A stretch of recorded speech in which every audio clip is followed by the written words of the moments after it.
안녕하세요. 외신 큐레이터입니다. 이 채널은 대한민국에 잘 소개되지 않는 해외 주요 신문과 잡지, 그리고 번역되지 않는 책들을 통해 투자자 시각에서 세계의 흐름을 읽는 콘텐츠를 전해드립니다. 오늘의 기사는 파이낸셜 타임즈가 11월 4일 보도한 The Meaning of Zoran Mamdani, 맘다니의 의미라는 특집 기사입니다. 오늘 밤 뉴욕 시장 당선이 유력한 조한 맘다니 후보에 대한 심층 분석 기사인데요. 현지에서는 맘다니를 이렇게 평가합니다. 그는 단순한 뉴욕시장 후보가 아니라 앞으로 10년 미국 진보 정치의 상징이 될 인물이다. FT는 이번 선거를 단순한 지방선거로 보지 않았습니다. 민주당 내부 세대교체와 좌파 리더십 실험의 분기점, 그렇게 규정했죠.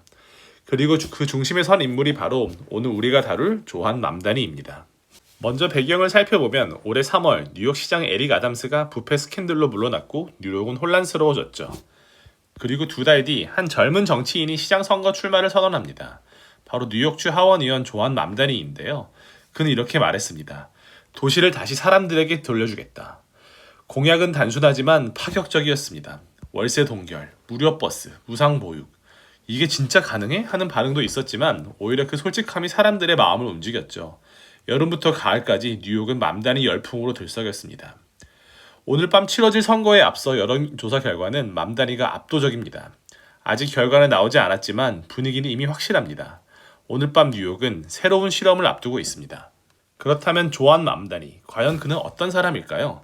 그는 1991년 우간다의 수도 캄팔라에서 태어났습니다.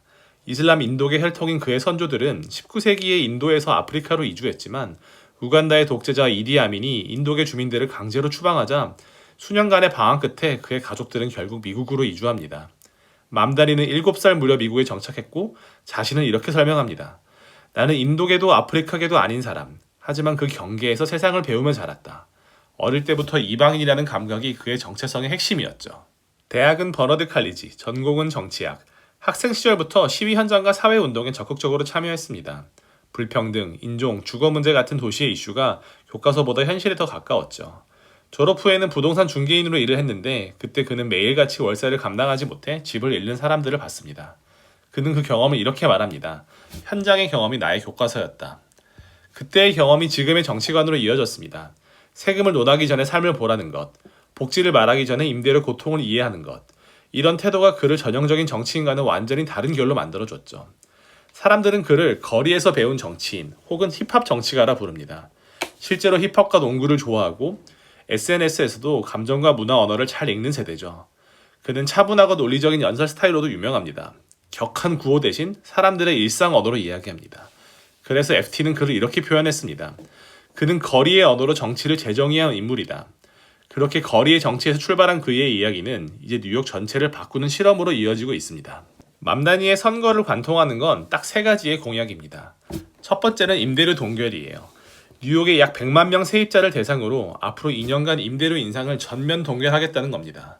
집주인의 손실분은 정부가 세금 공제로 보전하고 장기적으로는 공공임대를 20만 호 공급한다는 계획이죠. 두 번째는 대중교통 무료화입니다. 현재 뉴욕 버스 요금은 $2 90센트. 이를 완전히 없애겠다는 공약이에요. 교통 접근성을 높이고 저소득층 이동권을 복지의 영역으로 끌어올리겠다는 거죠. 이 2가지 정책만 해도 연간 $30억 들어갑니다. 그리고 마지막 3번째는 무상 보육입니다. 뉴욕 내 모든 가정의 보육비를 전액 지원하고 공공보육센터를 대폭 늘리겠다는 구상이에요. 여기에 들어가는 예산은 연간 $40억. 3가지 공약을 합치면 총 $100억 규모입니다. 그럼 여기서 드는 질문은 이 많은 복지 공약의 재원은 어디서 나오느냐입니다. 맘다니는 고소득자 소득세와 법인세를 인상하고 또 증권거래세를 부활시키고 고가 부동산 보유세를 강화한다는 계획이죠. 쉽게 말해 뉴욕의 자원을 다시 사람에게 돌리자는 겁니다. 그의 공약뿐만 아니라 선거 캠페인 방식도 큰 화제가 되었습니다. 맘다니는 기존의 정치인들과 완전히 다른 방식으로 선거를 치렀는데요. 우선 그는 철저한 셀럽형 정치인이었습니다. 인스타그램 팔로워만 400만 명이 넘고 게시물 대부분이 정책이 아닌 일상이에요. 버스 타고 출근하고 동네 빵집에서 시민과 인사하고 SNS 라이브로 정책보다 삶을 이야기합니다. FT는 이거를 정치가 아닌 사람의 이야기로 구성된 캠페인이라고 표현했죠. 둘째, 그의 선거는 정책보다 감성이 중심입니다. 수치나 공약보다 우리가 어떤 도시에서 살고 싶은가를 묻는 메시지들이 주가 됩니다. 실제로 유세 현장에서 맘다니가 가장 자주 한 말은 이거였습니다. 당신의 월세, 당신의 교통비, 그게 바로 정치입니다. 세 번째로는 풀뿌리 자원봉사 조직력을 볼 수 있습니다. 맘다니 캠프는 10만 명의 자원봉사자와 함께 뉴욕 전역 100만 가구의 문을 직접 두들겼습니다. 돈보다 사람으로 움직이는 선거, 언론에서는 이를 현대 정치에서 보기 드문 연결의 실험이라고 평가했습니다. 네 번째로 그는 완벽한 디지털 네이티브 선거 정책을 펼쳤습니다. 틱톡과 인스타그램을 통해 정책 대신 감정과 유머로 메시지를 전했죠. 밈을 활용한 컨텐츠, AI로 만든 패러디 포스터까지 스스로 공유했습니다. 그리고 마지막으로 밈단위의 선거를 정의하는 단어는 바로 희망의 브랜드입니다. 트럼프가 공포를 상징했다면 맘다니는 긍정과 다양성을 상징했습니다.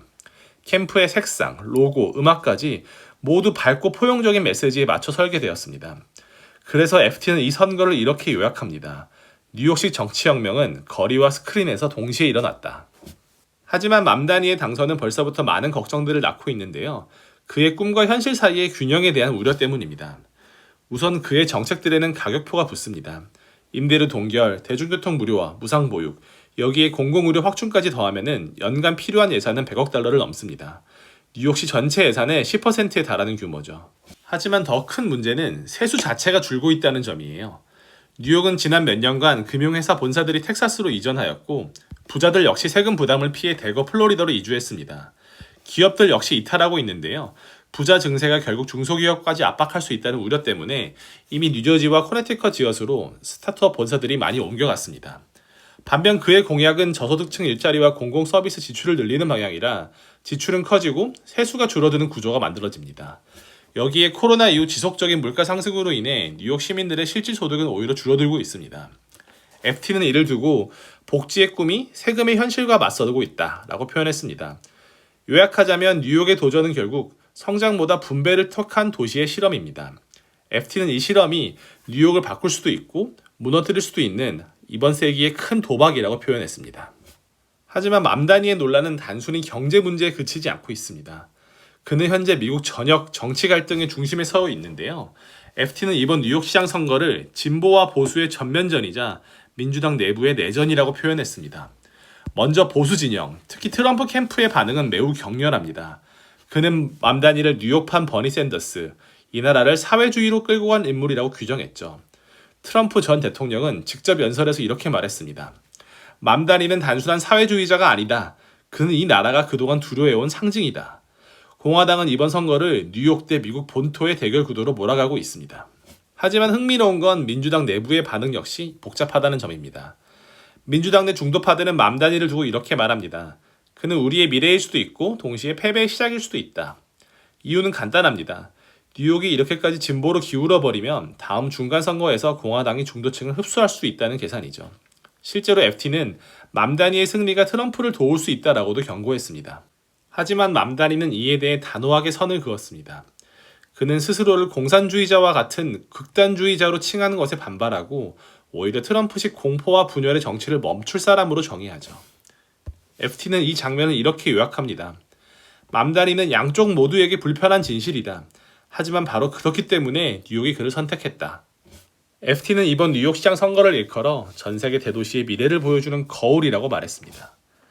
누군가는 더 나은 삶을 찾아 도시를 떠나고 누군가는 남아 매달 오르는 월세와 생활비 속에서 내일이 바뀌길 기다립니다. 그리고 그런 이들을 위해 맘다니와 같은 젊은 정치인들이 등장했죠. 하지만 그 열정이 현실을 바꿀 힘이 될 수 있을지는 아직 아무도 모릅니다. 그래서 FT는 묻습니다. 도시는 꿈을 꿨지만 그 대가를 치를 준비가 되어 있는가? 서울의 모습도 크게 다르지 않습니다. 높아진 물가와 집값, 거래가 막힌 부동산 시장, 그리고 내 집 마련의 꿈을 내려놓는 청년들.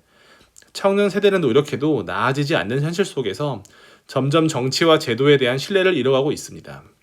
FT가 말한 뉴욕의 거울은 어쩌면 지금 서울이 지나고 있는 계절일지도 모릅니다. 내년 지방선거를 앞둔 지금 우리가 뉴욕을 보며 배워야 할 건 정치의 색깔보다 도시의 방향을 다시 묻는 용기일지도 모르겠습니다. 도시가 다시 꿈을 꾸려면 젊은 세대가 그 꿈을 믿을 만한 이유부터 만들어야 하겠죠. 오늘 영상은 여기까지입니다. 오늘 영상이 흥미로우셨다면 좋아요와 구독 그리고 알람 설정까지 부탁드립니다. 외신 큐레이터, 다음 시간에도 세상의 흐름을 통역해 드리겠습니다.